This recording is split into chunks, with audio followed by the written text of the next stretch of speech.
Hey, Sergio Perea here, founder of Boost Hero, an outbound focused rapid engineering agency. In this video, I will show you how to find a company's email service provider inside Play without having to pay for another tool or an app to get that information. This is useful when you want to skip companies using additional security tools like Barracuda, Mimecast, or Proofpoint. You may also want to focus only on companies using Google because of deliverability, or segment your list between companies using Microsoft and Google to test how your cold emails perform across those ESPs. Okay, so the process is pretty straightforward. Once we have our list of companies and websites, we go to add column, add enrichment, we search for HTTP API, then we go to configure, and the only thing we have to add as an input is the endpoint. That is going to be this one.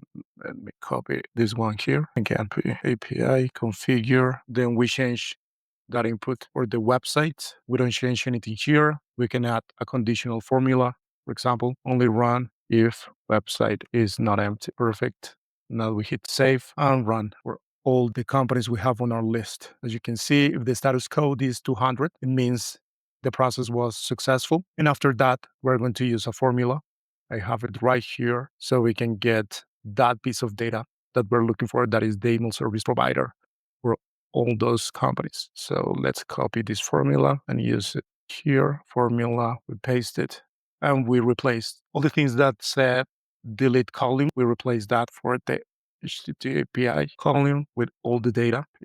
API here, also here, all of them. Don't miss a single one, so you can get all the data you need. Okay, nice. That was the last one. Then we hit generate, and as you can see, we're going to get the results. Microsoft, Google, other for free, and save column. And then we have complete data. We can name this column MX record, or let's say email service provider. And that is basically it. A pretty straightforward process, super easy and completely free. I will also share this lay table in the description below so you can easily copy it and use it yourself. Hope this was helpful. See you in the next video.